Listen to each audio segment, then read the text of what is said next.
All right, good morning, everyone. It is trade deadline day today. It's the 31st of July, 10 a.m. here in the East. Looking to do a lot in the chat today, so hopefully we'll get a solid chat going today. It is trade deadline season. This is the big day. I'll be on SNY tonight around 6 o'clock. If you're in New York, talking trade deadline, mostly touching on Mets and Yankees topics, obviously. But today on the stream, I really want to get into as much of this trade deadline stuff as we can. There's been a lot of moves. There should be a lot more today. Got my Concord Coffee. We're going with a Michelin star rating system, and I actually think this one is like a 1.5 star. So it makes it onto the list. Every star is precious. This is a pretty good recommendation by Tim Naiman, so I want to appreciate him right there for shouting out this coffee. Concord from Lakeland, Florida. So that's what we're dealing with today.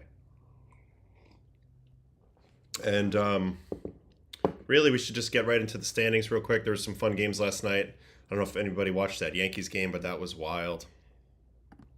As we head over to the main screen, and then I'll pull up the chat for when anybody wants to start chiming in here. But what do we got today? We've got a number of things. Let me just minimize this a little bit so I can see what I'm doing on both sides. All right. We got the standings update. Yankees, Blue Jays, Red Sox all win last night. And no, the status quo remains the same there. 4 up for the Jays.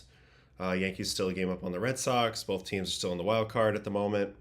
Detroit, they've won 4 in a row. They got a 9-game lead on the Guardians. A lot of eyes on the Guardians. What are they going to do? Are they going to start moving people now that they have this Clase situation? I read earlier that Shane Bieber might be on the move, even though he's barely pitched this year. I think he might be getting healthy now. Stephen Kwan, obviously one of my favorite players. I hope he doesn't get traded, but if he does, hope it's somebody exciting so we can watch him do something in the postseason.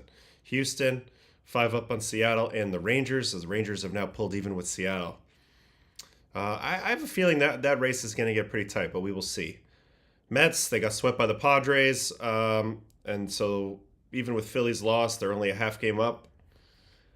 They made some big moves yesterday. We're going to get into that. They really paid a lot, but we're going to see how that plays out. I really like what they've done with their bullpen. Milwaukee 1 up on the Cubs. Reds lingering 7.5 back, but right there in the wild card. So it's 3 good teams in that. Cardinals have started to sell. Helsley's gone. I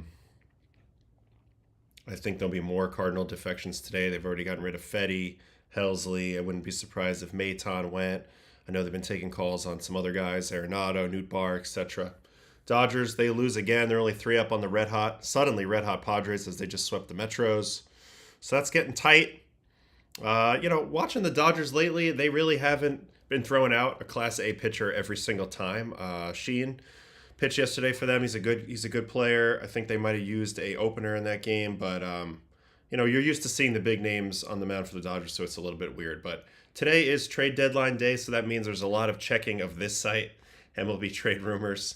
As you see, the Braves called up Cookie after they traded. They got him from the Yankees. Their rotation is decimated. Looks like the Blue Jays are close to getting Shane Bieber, as I said. Cardinals getting calls. This is the page. It could be constantly refreshing on a day like today. MLB trade rumors. I think everybody kind of does the same as me. As a player, I did the same thing. I was refreshing this page all the time. My friend, longtime friend, Steven Matz, is now a Red Sox. That's an interesting little move. So that's another person that the Cardinals have kind of gotten rid of now. But this is a big day, deadline day. And I want to get started by looking at the guys that the Mets got, Helsley and Rogers. And that's perfect for the chat. In the chat right now, we have Jared is asking about the wild back and forth in the Bronx. I think we'll check up on that later if we have more time. We'll look at the Yankee game. That was a crazy game, but we're definitely going to do trade deadline talk today. Tyler Boyce, good morning, Adam. I'm interested in your take on the Mets bullpen now. I think they now have a lot of interesting arm angles that they can throw out there. Yes, so I'm going to talk about that a little bit now. They acquired both Ryan Helsley, this guy right here, Ryan Helsley, the former closer of the Cardinals, now very likely to be the setup man of the Mets. I can't see him replacing Edwin, but he will be the setup man, the normal eighth inning guy when it's super clean. And then they also got this guy, Tyler Rogers. And this guy we're going to dig in a little bit more on. First, I'll touch on Helsley for a second, but then we're going to dig in on Rogers a little bit because obviously he goes about it totally different than everybody else, throwing at a negative 60-degree arm angle. That's the lowest in the game. That's a true submarine pitcher, and I have a big affinity for sidearm and submarine pitchers. Obviously, I was somewhat of a sidearm pitcher myself, but we're going to talk a little bit about their effectiveness. But first, let's get into Helsley. Helsley, this guy's been a stud. He's been an all-star a few times. You know, actually, I'm not 100% sure how many times. Let's go check in. Let's go check that real quick. Let's see if I can get my keyboard here.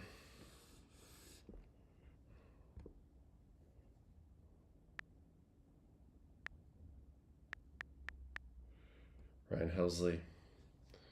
Yeah, so two-time All-Star this year. He's got 36 games with a 3 ERA, 36 innings, 41 punch. He's right around his career norms, 10.3 strikeouts per nine this year, 3.5 walks. He's getting hit a little more often, but he's been getting the job done. We'll go back to his Savant page because this guy's nasty in terms of velo. Velo is his game. He's averaging 99.3 on the four-seam. He's basically a two-pitch guy. It's slider and four-seam. The slider's a bullet speed slider, and the four-seam, it's got crazy lift on it, as you can see here, all the way up into the 20s in terms of vert, and right around the zero line, so it has a little bit of a cut to it. He's got kind of like an Iron Mike looking kind of arm action. See if we can find the last Ryan Helsley game, since a lot of this stuff has been... Some of my web pages are not working very well. Where are my game logs? Game logs 2025. And then we can go look at Helsley from the side a little bit. I can show you what I'm talking about delivery-wise. He definitely brings a different look to the Mets than what they have.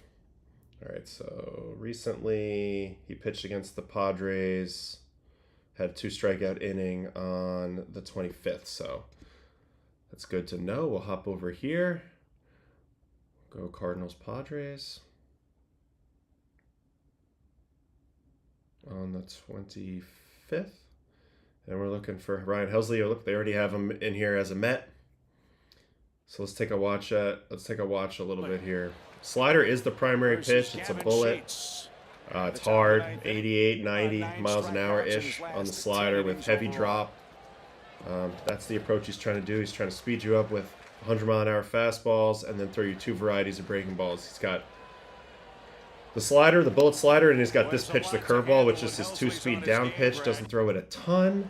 And then here's the 101.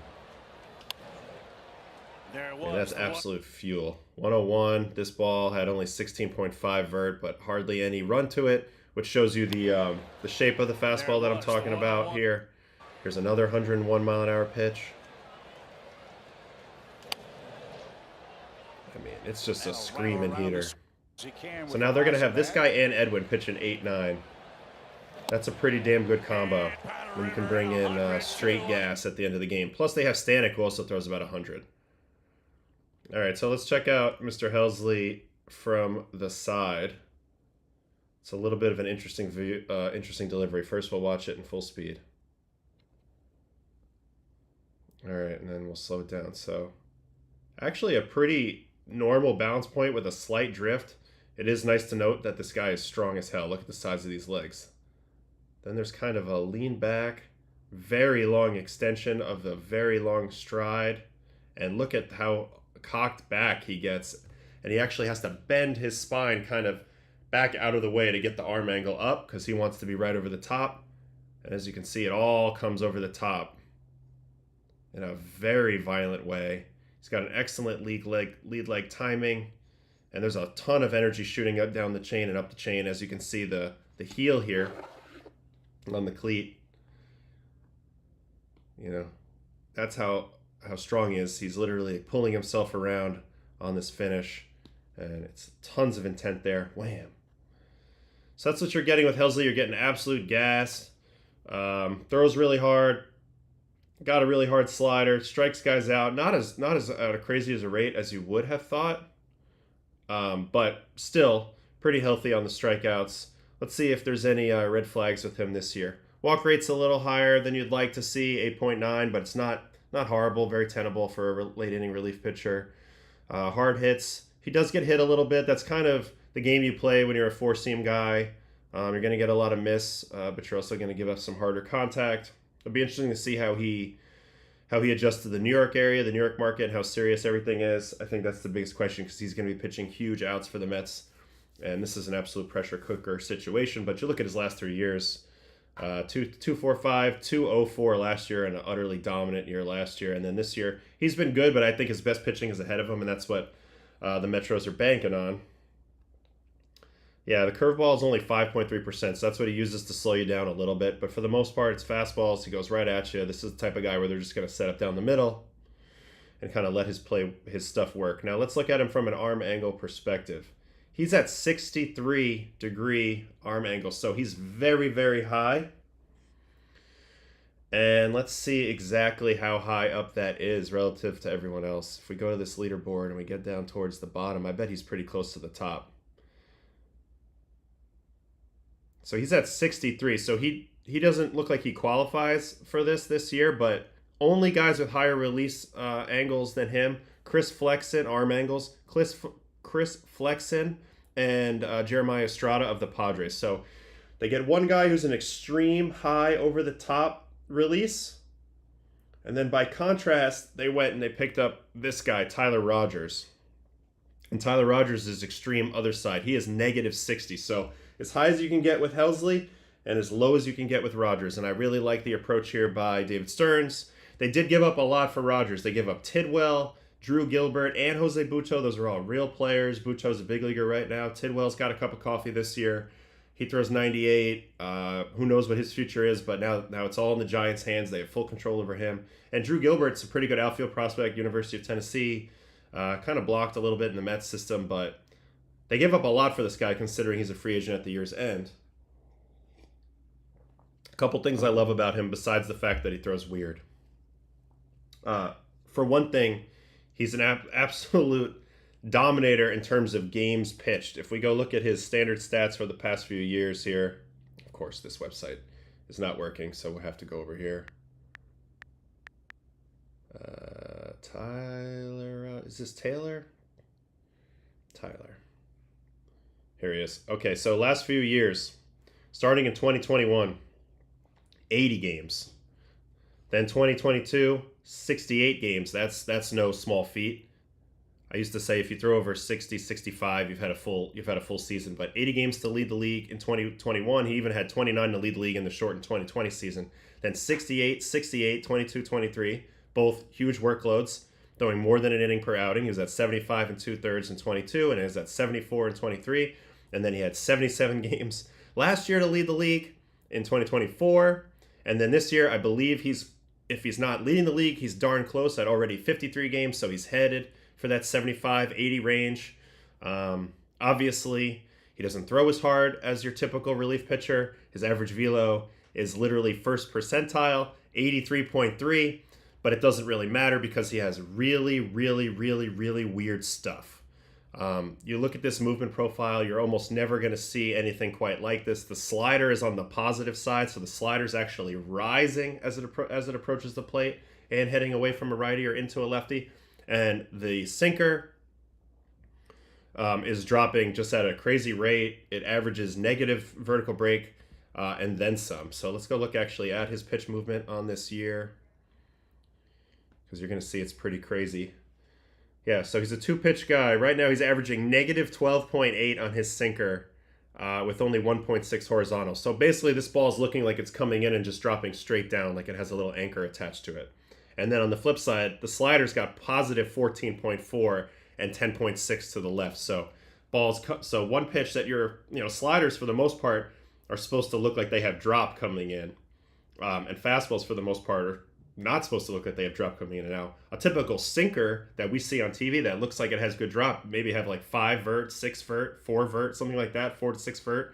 If you get down near 0, that's elite. That's super sink. I mean, he's got negative 12.8, so it's basically curveball type drop out of a fastball. So that's one thing that makes it unique. And if you look at it this year in terms of his results, the sinker dominates. 221 batting average this year, 279 slug.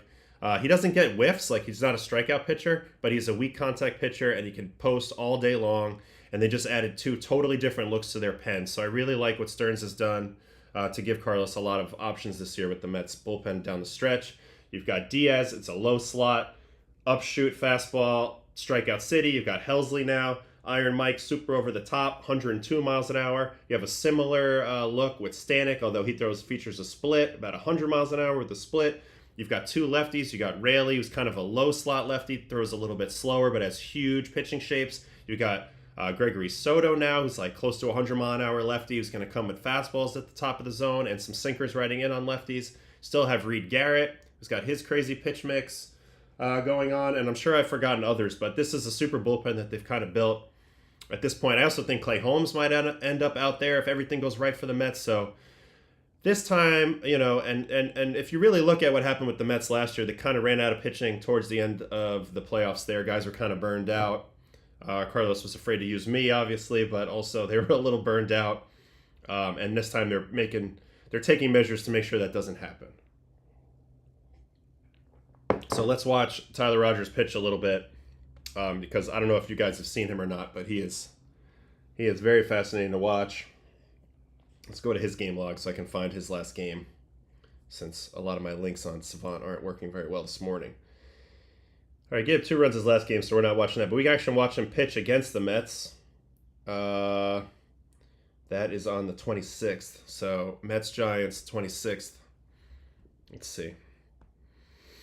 New York Metros, San Francisco Gigantes, and we're looking for the 26th. Here he is, Mr. Rogers. Hold on one sec. I gotta turn my AC back on.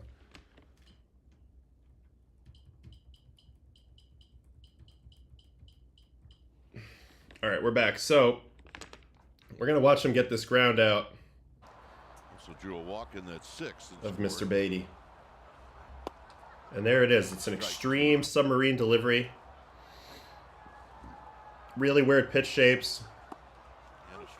Hard to practice hitting against this guy. You're never going to have a pitching machine that throws from this angle. So pretty much every time you go up against this guy, you're forced to be in a see the ball, hit the ball situation.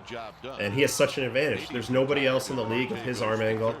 Negative 60 degrees is crazy. I'll show you on the leaderboard just how low it is relative to everyone else. There's that slider. See how it kind of upshoots. Watch this. Starts low, ends medium to upper height.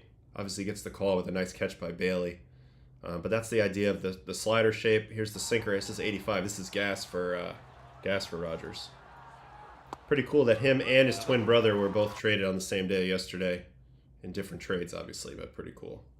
It's also a little bit of an angle coming here. He's stepping a little bit towards the righty, so his angle that he's presenting is weird. On top of the fact that the ball's coming from down here and kind of upshooting.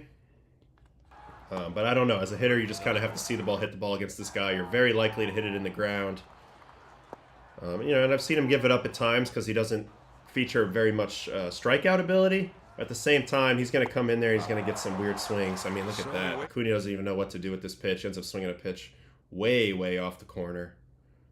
So that's Rogers when he's getting punch outs. That's what it kind of looks like. Let me see on the arm angle leaderboard for Mr. Rogers here.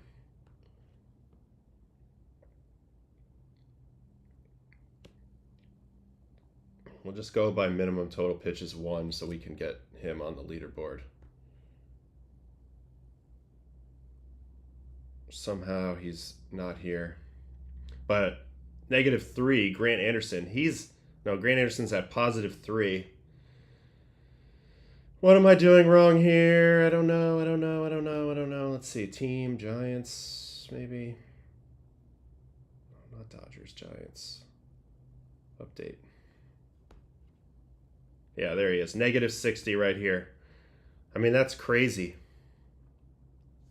Obviously, you got the little horizontal line that's showing 0. And Camilo Doval's basically a side armor at 16. Ryan Walker's a side armor at 18. Logan Webb's would be considered a side armor, I think, at 23.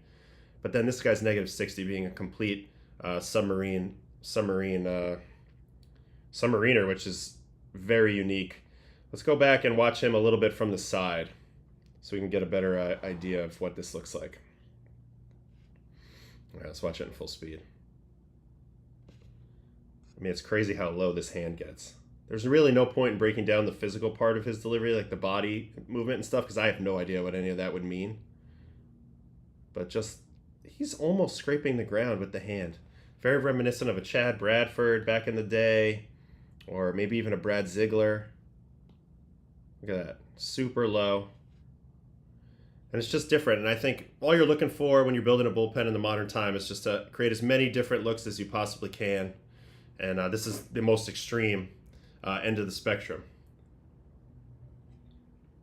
And I've always had a thing for these type of pitchers. One of my theories is if you're good enough to clear the minor league barrier, like you can fight your way through the minor leagues pitching like this, and you get to the big leagues, odds are you're going to be very, very effective. In my time playing in the big leagues, the large majority of the sidearm submarine guys were actually quite effective. And I made a little list today of my favorites over the years and the most effective guys. So let me pull up my list here, and I'm just going to quickly run through and show you how good a lot of these guys' careers were throwing sidearm and damn near submarine. So first guy that came to my mind was Steve Cishek. Of course, I can't type. Steve Cishek. This is a contemporary of mine. 13.3 WAR, 2.98 career ERA, throwing sidearm. So there's the first one. Second one on my list, and this one is incredibly underrated, and if you know, you know. But his name is Darren O'Day. He played for the Orioles. 17.4 WAR career, 2.59 ERA. Pitched all the way till he was 39. ERA plus of 167 for his career. And he threw underhand. He threw a similar mix to Rogers. He had a sinking fastball, and he had the upshoot slider. He also had a pitch that he called the Finch, which is his rising fastball, and that would play up in the zone for him, even though he threw like in the 80s as well. So Darren O'Day, another former teammate of mine, it's a Pat Neshek. Now, Pat Neshek kind of threw a fake sidearm, like he would kind of drop down like he was going to go sidearm. It was actually a little higher than it looked. I'd be curious to look at his arm angle data, but I think he retired before any of that came into play. But still, another guy, 10.6 WAR, 2.82 career ERA. So now we've looked at three dudes, all under 3 career ERA. And, you know, none of them strike out a ton of guys because that's not kind of the style. But Pat Neshek was another dominant guy. Who else do I have on this list? We've got Brad Ziegler. Brad Ziegler, 13.3 WAR, another 2.75. And I remember when I played with Neshek, we would always joke that it'd be cool to have an entire bullpen of these guys and just see how that would play out. Another guy, 149 career ERA plus. That's dominant. That's nasty. And this dude threw basically underhand. He's another one similar to Rogers. Then you got Tim Hill, who's currently pitching for the Yanks. He's at career-wise, he's at a 3.82, but he's starting to really find his traction here later in his career. Had a 2.05 last year with the Yankees, got a 2.72 this year. He's another one in the negative arm angle, but he's from the left side, so he'd be another pick for me. And then you got to look at Javier Lopez from the Giants. This was a guy who was over there. No, not this Javier Lopez. He was there when I first got to the Rockies. Yep, here he is. This is another dude. 8 WAR, 30 and 17 for his career in 839 games. So not only do these dudes dominate in terms of runs allowed and ERA and those types of things, they also they pitch a ton of games every year. They can bounce back quicker than guys who throw 100 over the top. So these guys are super valuable. 3.48. He was kind of your quintessential lefty specialist. Big part of the Giants World Series teams in 10, 12, and 14. If you look at those years, I mean, a lot of 1 ERAs, 2 ERAs, doing his thing coming out of the pen. This is kind of a little bit of a thing of the past. I mean, look at this stat line right here from this season. 77 games pitched, only 39 and a third innings. So he was basically going one batter at a time, but that's another example. And then the ultimate examples are 2 Hall of Famers in my man Dennis Eckersley. This guy threw sidearm. And, I mean, he had an epic career as starting and relieving and announcing. An absolute legend if you ever gotten to meet him. 62 WAR, This guy pitched in over 1,000 games, one of the true legends of the game, but he did it from a sidearm approach. One thing that was his calling card was his walks per nine. I don't know if you've ever checked out Eckersley's walks per nine, but for his career in 3,200 innings, almost 3,300 innings, only 2 walks per nine. That's insane. And then another guy in the Hall of Fame, Dan Quisenberry. This guy played for the Royals. He threw true submarine as well. 24.6 WAR, 56 wins out of the pen, 244 saves, 2.76 ERA. Another guy absolutely dominant. Only 3.3 strikeouts per nine. So just showing you that there's other ways to get this thing done in the big leagues without striking everybody out. Granted, it was a different game back then, but just ground ball city. 146 ERA plus for his career. And then the last guy, and this doesn't really count too much because he's a starter, but I should also mention that my homie Chris Sale is a side armor, and he's possibly ticketed for Cooperstown as well, 55.9 WAR. So I want to look at those guys real quick. Let me go to the solo shot, see if there's anybody that wants to get in the chat about some of their favorite side armors, submariners over the years. These dudes are just different, and I think it gives a lot of hope for a younger player. Like, you know, the barrier for entry now is kind of crazy to throw over the top, especially if you're a righty. If you're not throwing 95, 96, it's going to be hard to get noticed. You're going to have to go to a big-time college and kind of dominate there as a proof of concept that you can get outs doing it your way and not just lighting up the radar gun. But if you're one of these guys, you can be super-duper effective. You can stay durable. You can pitch a lot. You give a different look. As a manager, I would love to have 1 or 2 of these guys on my staff. This would definitely help us with our mission of getting into October and beyond. It's not, again, these are not pitchers that you can game plan for, and I think that's a big deal. So that's my take a little bit on the 2 guys that the Mets got. Again, it's Tyler Rogers, who's coming in with a 1.8 ERA through 53 games to the Mets. They did give up a lot for him, but I really, really like this move in terms of a we're going for it move. We're pushing the chips in a little bit, and that's the advantage that you can have when you have, you know, Steve Cohen behind you and Alex Cohen behind you. They're going to push in a little bit here, and I think it's time. They've been hoarding these prospects a little bit. Mets know they have an opportunity this year. All right, Tyler Boyce in the chat. Chad Bradford, Joe Smith. Joe Smith. Oh, how could I forget Joe Smith? He was my draft. Another awesome pitcher. Got Joe Smith. Let's see how his career ended up. 12.9 WAR, 3.14 ERA in 866 games. You kidding me? You wouldn't want to sign up for that? Of course you would. He's amazing. Chad Bradford was also very good. I mentioned him earlier. But as you can see, if you can do it, and I'm not saying this is easy, but if you can do it, there's a lot of success to be had pitching this style. Chad Bradford, 3.26 in 561 career games. So just showing you that this submarine sidearm style is super effective in the big leagues. It's not all about velo. You know, a lot of times it's about being different, being weird, being on one end of the spectrum or the other. And if you find yourself on the top or the bottom of any baseball savant leaderboard, the odds are you're going to have some success with that kind of style. So as excited as everybody is and should be about Helsley, I'm actually more excited about Rogers because I love watching guys do it in a weird fashion. And you know, this is one of the beautiful things about our game. You don't have to be, you know, Aaron Judge size to have an impact. We've already covered that in a lot of different ways. But for real, this is another way that you can get your foot in the door. You know, throw weird, do something strange, have good fundamentals, throw strikes, field your position, don't let them steal. And there's a job for you out there. All right, so let's look at the notes because there's some other stuff that happened last night in terms of some of this trade deadline action. The Phillies made a big move too. Now they made 2 big moves because they signed David Robertson. I say re-signed because he's been there before, but they also made a huge splash by getting this guy, Duran, from the Twins. I didn't know this guy was even available. I thought, well, it'd be interesting to see if Jax gets moved today, if the Twins are going to really blow it up. But this guy is filthy, averaging 100.2 on the 4-seam, 97.5 on the split. Like, that's inhuman. And it makes sense that he would go to the Phillies. Dave Dombrowski is huge on these blue chip type of talents. He's a big-time velocity guy. If you go look at some of the dudes he's acquired over the last few years, he likes to just put the hammer down with stuff late in the game. He's also got an 87-mile-an-hour curveball, which for my money is one of the best pitches in the game. Now he also throwing a little bit of a sweeper. Crazy, 87 miles an hour. His shapes are really good. They're really unique. He's built like a brick shithouse. And he's off to a really nice start this year with a 2.01. So it's a little bit of an arms race right now, NL East. Between the Phillies getting D-Rob and Duran and the Mets getting Rogers and Helsley. They're both beefing up for those late inning matchups. You know, both teams have such good lineups.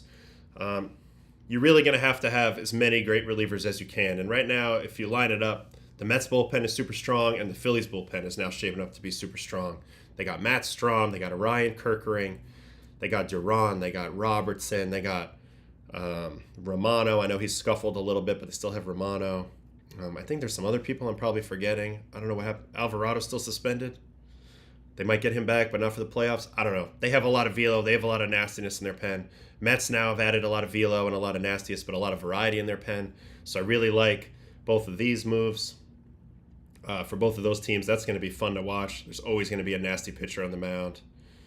But yeah, Duran, he's shoved with his split finger. I mean, nobody's touching that. Four seam. I mean, it helps when you throw 100 all day. He's kind of a normal arm angle, nothing special there, but you can see his percentile rankings for his career. He's been 93rd percentile or better in expected ERA for his entire career. So this guy's top of the line. Both teams had to give up a lot to get their upgrades in their pen, but that tells you a little bit about how they feel about their chances, and they feel pretty good. This is interesting a little bit. Duran, you can run on him. Similar problem that Edwin has, so that might poke its head out, but it doesn't matter if you can run if you can't get on base. So those are the first few moves. They all impact bullpens, and I'm a fan of all of these dudes. Should we watch Duran pitch from the side? I think we can skip that for now. I don't think that's very important. There was also a weird trade yesterday. We had the Pirates dumping Ke'Bryan Hayes onto the Reds, and the Reds taking on all that salary because he had an extension. I was looking into this guy a little bit yesterday because I was kind of like, man, this was like the Pirates' man of the future 2 seconds ago, and now they're trading him in division. And what you can see is there's really been a downturn offensively. 7th percentile in expected WOBA means you're doing really nothing at the plate. He is 99th percentile in fielding, though. So they shore up their third base position. But they're not really getting much out of the bat here. He does have pretty good exit velo at times. It's above average. He used to hit the ball even harder than this the previous 2 or 3 years on the top end. So maybe there's some tools to work with here. But if nothing else, they're really shoring up their defense. It'd be interesting to see how that plays out because the Pirates, you wouldn't think that they would trade him in division if they still believed in him a lot. All right, so let's go over to the solo shot and let's see what we got in the chat here. We got some questions. Feel free to fire your questions at me today on deadline day. Do you think the Royals trade for Laureano or Mullins? Let's go look at the standings. Where's Kansas City sitting right now? Kansas City is sitting 9.5 back out of the division, 1 game under. In the wild card, how far are they out at the moment? Not far, 3 out of the wild card. Kansas City does seem to like to go for it when they have a chance. They don't like to do half measures. They seem to go all in. I don't know about specifics, Mullins or Laureano. Mullins, those are both good players. Laureano's actually playing really well I think he's had a pretty good year, right, Ramon? Let's see. Ramon Laureano for the O's. Yeah, he's had a very good year. I actually saw this guy in winter ball this year. I think he was playing for Escogido down in Dominican. Good for him, though. This is his best offensive year in a long, long time. Maybe ever. Let's see. Yep, ever. This is the best he's ever hit. And Laureano's an awesome defender with a really strong arm. Yeah, 97th percentile in arm value. He's averaging 90 miles an hour from the outfield. This would be a good fit for anybody who's trying to win. Can play defense, and he's swinging it a lot better than he ever has. Mullins, how's Mullins looking this year? Both of these dudes are on the Orioles, right? Yep, Cedric Mullins. Defense is there a little bit. Sprint speed's still there. Hitting has really dropped off. 229, 305 on base. Does have 15 homers, 738 OPS, kind of middle of the road. Played with this guy on Team USA. Good dude. 21 was his big year. Ever since then, he has kind of dropped off. A lot of his tools are kind of declining. The speed's declining. So that means the outfield's Stuff's declining, even though it's still very good. I don't know. Do the Royals need a lefty or righty bat? I think that would be kind of the determining factor of who they were going to target here. I do think the Orioles are selling everybody off. Clearly, they've already eschewed pretty much their whole bullpen. They traded Soto, Dominguez, Kittredge went to the Cubs. I like Kittredge a lot. I think there's even more guys. If Batista wasn't hurt, they'd probably sell him too. So yeah, that's a good question in the chat right there. Sorry, I didn't have the main screen up here, but you can see Mullins. We'll go over that real quick again. Mullins, offensive numbers aren't great. Defensive stuff's still there. Some of his stuff's declining. And then I had Ramon Laureano. Look, as you can see, he's having a huge bounce back year. This is probably the best he's looked in a while. And he's got that arm value down here. But the hitting, this is the best he's ever hit. So both of these guys are probably going to get moved. We'll see. It's sad for the Orioles. They had a lot of expectations coming in this year, and it's kind of a lesson for everybody out there when you think, oh, this team's going to have a huge, long window. Sometimes those windows snap closed really fast, and they're in a weird spot now. I don't know where they go. They have a couple superstar players that they might have to decide to pay. You know, Rushman, Henderson. Neither of them are having great years, but those are kind of their homegrown superstars. Jackson Holiday. They're going to have to figure out what direction they want to run in. I think that Stowers trade really looks bad now too. For them. Okay, let's get back in the notes. Okay, yeah, Ryan McMahon. He's already shown his value a little bit for the Yanks since getting over there.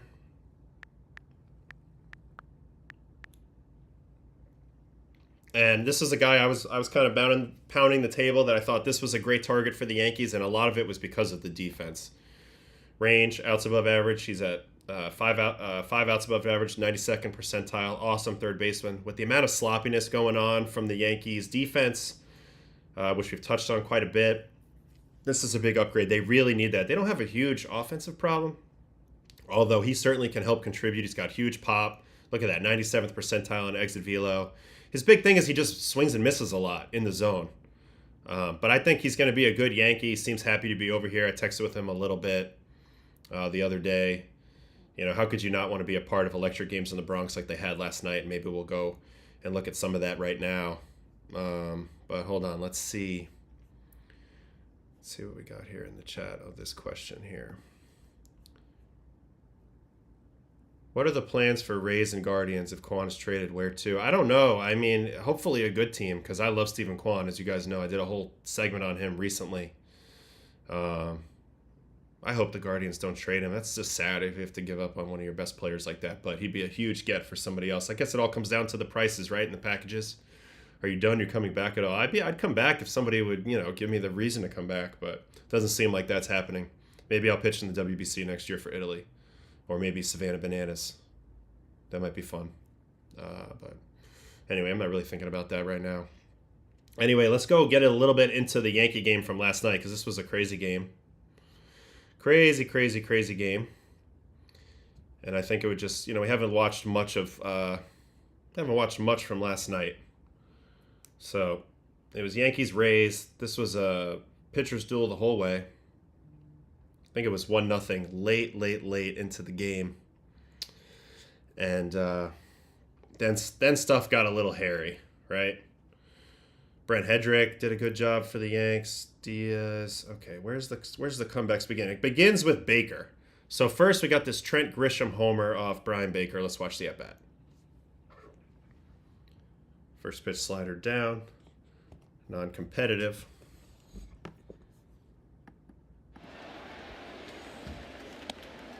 Second pitch heater up. And Trent gets himself into a nice count here. Gets a good pass at a 97 heater in. And that sets up the home run pitch, which is going to be a slider. Let's see if it's a mistake in the middle.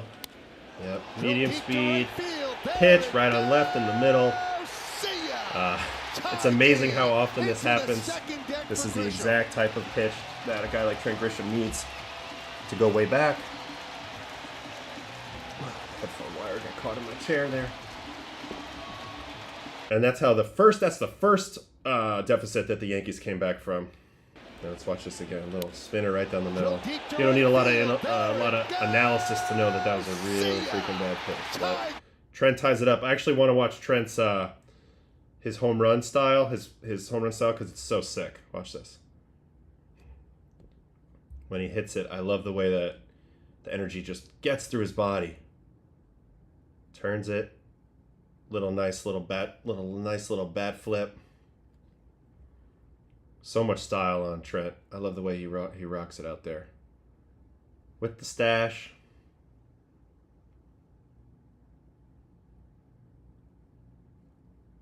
Yeah. Also, I don't know what's he doing with his back knee here. Have you ever seen any? Check out the back leg here. A little wiggle. Maybe he's trying to keep that back leg activated. I don't know. Whatever it is, it certainly works here. And there's the first homer that kind of gets him back into it. And then they take the lead on this Giancarlo Stanton at bat. So there was a single by Rice, single by Bellinger, which actually I want to highlight too. Let's watch the Bellinger at bat because this is really good two-strike approach. This is awesome. Awesome hitting. Taken all the way there. Just the 0-1. Here comes the Baker changeup to Belly. Pretty good take.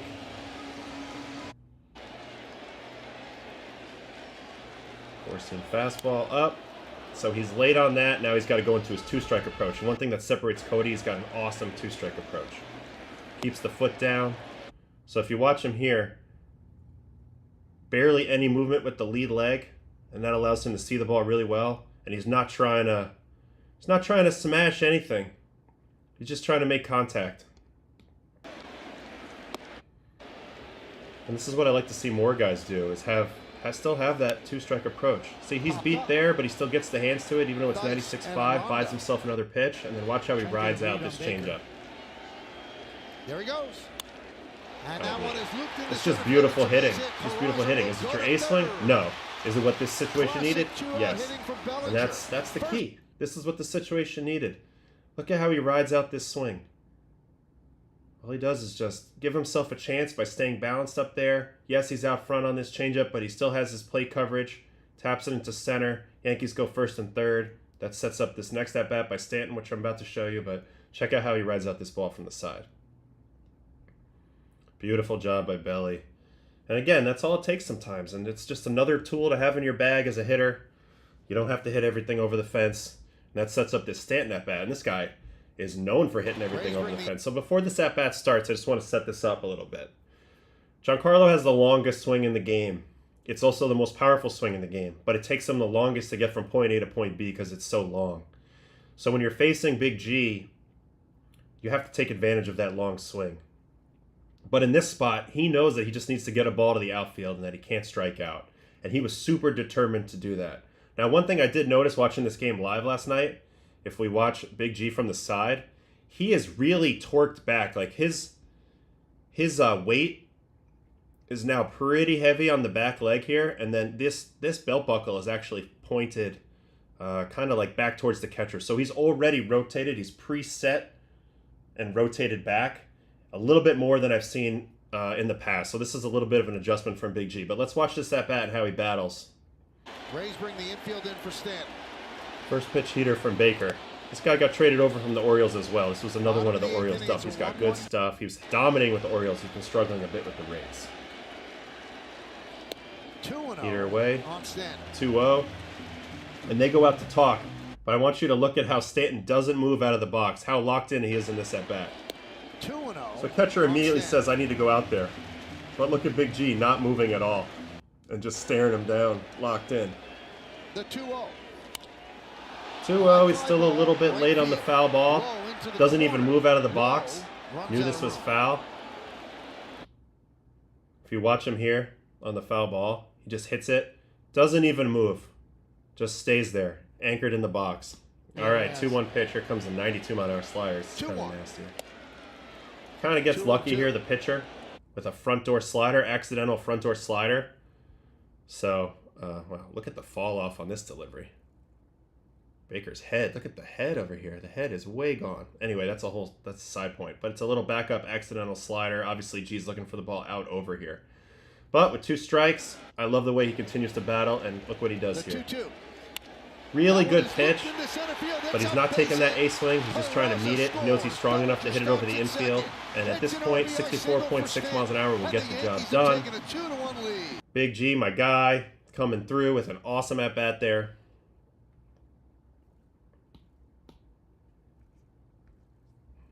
And that gave the Yankees their first lead. Now they would immediately give it back as Dev came in. He walked Junior Caminero. Let's see what the 3-2 pitch was. And he didn't get this inning off to a very good start. Pretty good take by Caminero there.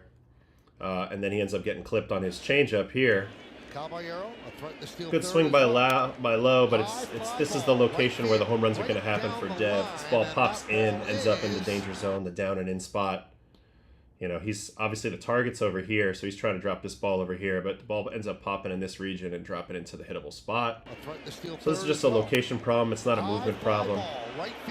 Also interesting that they were sitting changeup on 2-0 clearly because he wasn't that far out in front of it. He did pull it, but if he's sitting fastball, he's probably way gone. So tough night for Dev, but the Yankees weren't done coming back. And there was actually some crazy stuff that happened. So they weren't done coming back. Fairbanks comes in, and then Volpe comes up with this at bat. Let's watch it because again, Volpe, it's been all homers or nothing, and yes, the homer comes through here in this big spot. And I'd like to see a little bit more of a line drive approach, but again, this is the tantalizing part of Anthony Volpe. He has this in him. Facing Pete Fairbanks, one of the nastiest dudes in the game, and he comes up and whacks this slider for a game-tying homer. He's out front, but still able to clip it just right down the line for a huge game-tying homer. Huge release from Volpe running around first in this game. And this was a big moment for the kid, and that got them back tied again. And this game just kept going. Then Weaver comes in. Now there's the ghost runner. They end up scoring on this sac fly. Damn near a grand slam. Didn't hit it quite hard enough, but Aranda gives it a pretty good ride to left. It was actually a great play by Dominguez here. Just to show you how close this game was. The margin in this game is so tight, so tight. As he flies out, and that gives them the lead. Fast forward to the next inning, Uceta. So now the Yankees have the ghost runner on second, and that sets up this at-bat by Cody Bellinger. Another great at-bat by Bellinger, and another similar swing gets the job done. Four-seam fastball up. That's not his typical pitch. His big pitch is the changeup. So you're going to have to go down and meet him at the bottom of the zone more than likely if you're going to beat Uceta. Uceta has a very, very low arm slot, so that 14 plays up. You can see how this fastball, I mean, that's a low slot. And then watch how this ball rises and gets over the bat of Bellinger. So if I were him, I might have stuck with that approach. That's not what he does. He goes eventually to his best pitch. Here's the 1-1 fastball again. And then he's going to go to his changeup. This is by far his best pitch. Negative 4.1 VB on it. But again, Bellinger, he's been killing that down and away quadrant versus righties. He's gotten really good at this type of swing. He rides it out, and then he doesn't roll it over. He gets a little bit of air under it, keeps it as a line drive. This is a game-tying triple. And I thought they were going to walk him off after this triple, but they end up not walking him off after this triple. Let's watch Bellinger from the third base side ride this ball out. I mean, just a great job. Not afraid to stick the nose in there. Aware of the guy's best pitch. It's just a great approach. Stanton ends up punching out next, and the game continues. But they end up getting Tim Hill to get the job done in the 11th with a line-out, ground out. Another submarine guy, which I love. And that sets up the big moment for Ryan McMahon as they intentionally walk Dominguez, and McMahon gets his first big moment as a Yankee with this walk-off sac fly. 0-1. His defense has already been quite noticeable. Actually, watching this, that's actually pissed me off a little bit. From the pitcher, I'm blowing up center fielder DeLuca here. He could go and catch this ball. Now, the game's going to end anyway, right? Game's going to end no matter what. But you go back and you catch this ball, it's 0.1 innings pitched. It's a third of an inning pitch for the pitcher. So that's one out that he doesn't get that he deserved to get on the season, and that would have lowered his ERA by a little bit. And really, I just think it's a sign of disrespect by the center fielder that he didn't try to go after this ball. It actually pisses me off a lot. And if I was the pitcher there, I think I would have went and said, "Hey man, you don't think I wanted that out? You don't think I wanted that out? I know the game's over anyway, but you don't think I wanted that out?" That would have really bothered me. So anyway, that's how McMahon gets his first big moment. He was the guy I wanted the Yankees to get. If you notice how sure-handed he is at third and how confident he is at third, that could rub off on the rest of the infield. That could be a huge move for the Yanks moving forward. So let's get in the chat here. How can he solve that location problem? He's giving me Audrey. I think he's talking about Devin Williams. I mean, again, like he's been great most of the time. I think 2-0 changeup is usually going to serve him well. Guys are definitely sitting on it a little bit more often. So if I'm him, I'm thinking about using my fastball a little bit more when they're expecting the changeup and then kind of switching my usage up a little bit. But at the same time, it's just different. As you get longer into your career and you're more around the league, teams just are more comfortable with their approach against you. Devin Williams is not a young guy anymore. He's not a rookie anymore. He's a known quantity. He's a many-time All-Star. He's got the attention of everybody else. Maybe he does need to add a third pitch. I know he threw a cutter a little bit at a point in his career, and I think it bothered his shoulder for a little while. But at the same time, it just comes down to execution. You don't walk the leadoff hitter, you don't get yourself in that spot. And he ended up walking Junior Caminero, which is actually a kind of a hard guy to walk. And that set him up for failure there. As much as the home run is going to get all the attention, that leadoff walk was the big deal. Considering Volpe struggles with fastball, seems crazy Fairbanks would throw a slider before 2 strikes. Yeah, to me, Volpe looked super beat in this at-bat versus Fairbanks. But then you're right, he does give in to him a little bit with the slider. Let's watch it again. Hold on, let me pull back up the screen so we can watch that together one more time. First pitch, 98.6 on the heater. Ball in. Good. Second pitch, 97.8 on the heater. 1-0.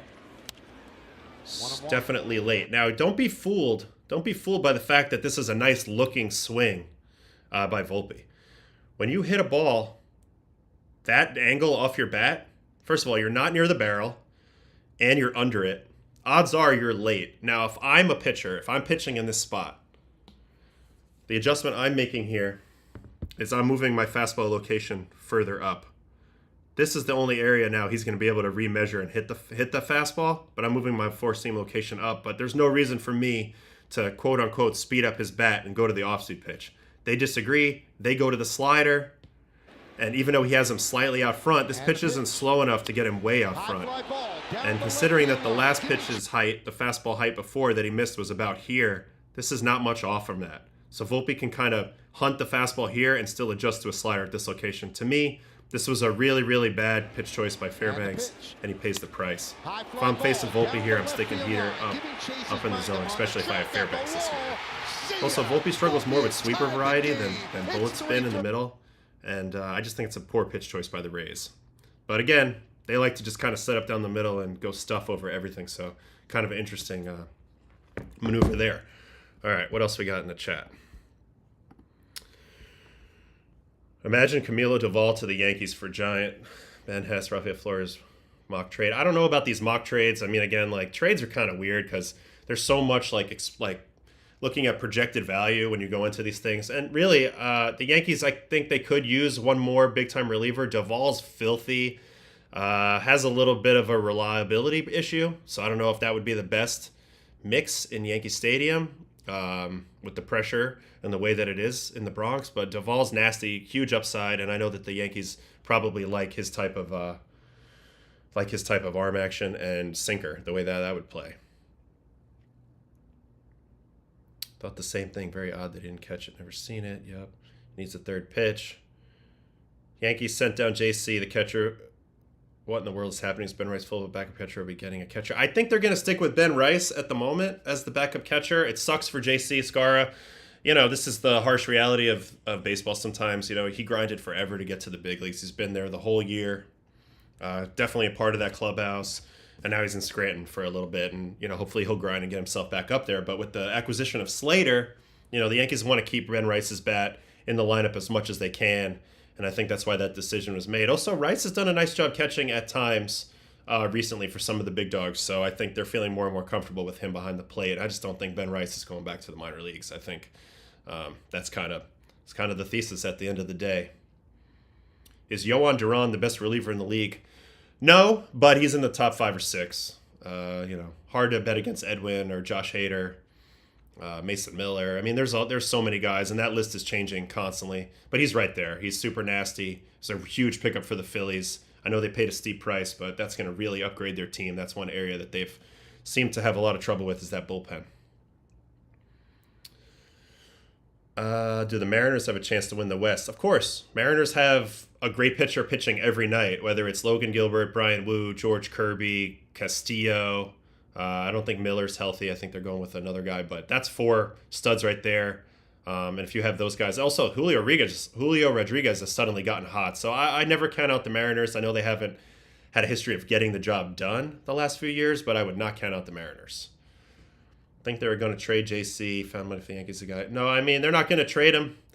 It'd probably be the best thing for him to go somewhere and get some more playing time and stay in the big leagues. But unfortunately, he's got value as a backup guy. Yankees can't afford to just be eschewing backup guys. You've already seen how that's come back to bite them a little bit, with Luis Torrens catching on well with the Mets, and with Carlos Narvaez catching on really well with the Red Sox. They can't just be giving these guys away.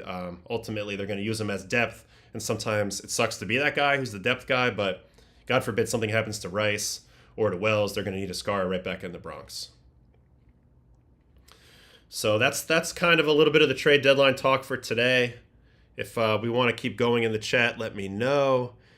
In the meantime, I think we should go and quickly take a quick peek at the probables for today on trade deadline day. We've got some good games coming. I'll keep the chat open while I go through this. All right, Ryan Pepio and Marcus Stroman, 1 o'clock in the Bronx today. Pepio has kind of taken a big step forward this year for the Rays. He's become their ace. And then Strosho trying to get back in the mix for the Yankees. Good thing they've held on to him with all the injuries they've had. Cookie, my guy, first start for the Braves. So happy for Cookie back in the big leagues, facing the Reds today. Andrew Abbott, probably the most underrated pitcher in the big leagues right now. Kumar Rocker, and then there's that guy, George Kirby. So only 3 games today on deadline day. A lot of people sitting in their hotel room somewhere around the country wondering if they're going to get traded or not. But there are 3 games. Kumar Rocker, George Kirby is a good matchup tonight. Rangers, Mariners. This is a big series. Can the Mariners hold off? Well, they're both chasing the Astros. So whoever comes out on top is going to be a little closer to getting to the Astros. Quick question in the chat.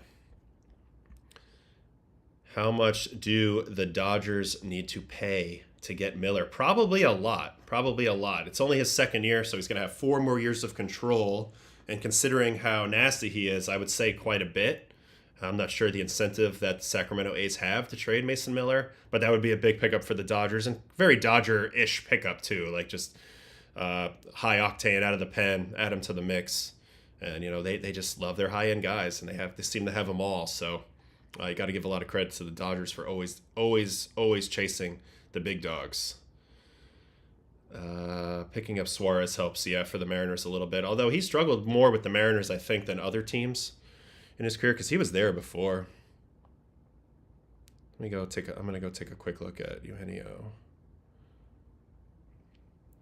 I'll switch over to the main screen so we can take a peek at this together. Eugenio Suarez is crushing it this year, as we all know. He's got the 36 Jimmy Jacks. You know what? Let's do it on reference. I think they picked him up also because he's known as like one of the best clubhouse guys. So they definitely knew what they had with this guy.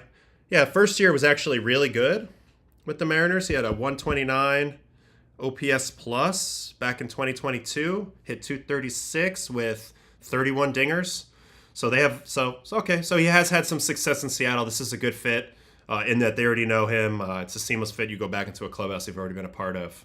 That's where he was right before he was a Diamondback. And then the next year he did fall off a little bit, only a 103 OPS plus. But right now he's at 143. That's the best of his career. And if he can keep it rolling, he'll make a big difference in that race for the Mariners out there in Seattle.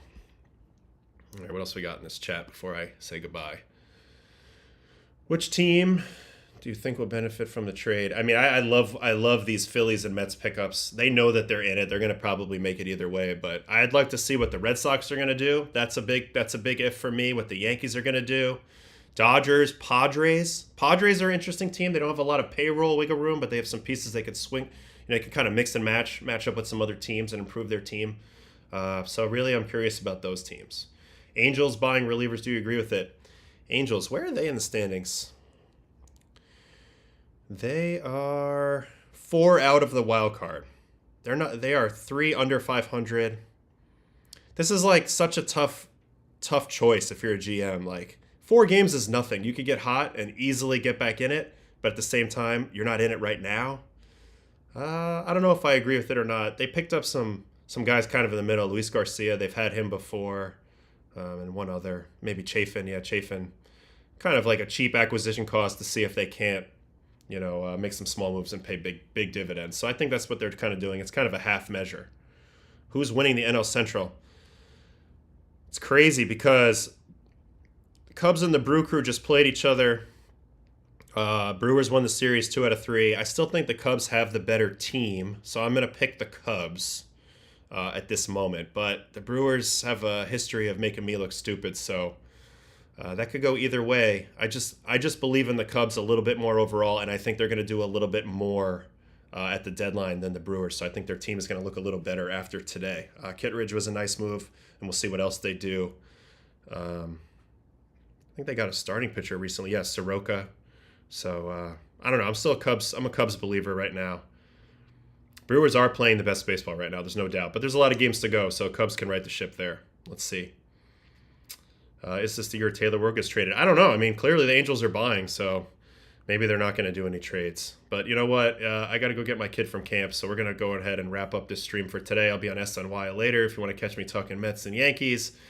And then tomorrow at MLB is the stream for tomorrow. We will be on the MLB channel on Friday. 10:30 is the time. Should be a lot of people in the chat. Please see me over there. Like, subscribe, comment. Get in the chat, do all those things. It's a lot better when I have a great chat going. So let's see you guys tomorrow. And I really appreciate all the action today. See you tomorrow on Baseball and Coffee.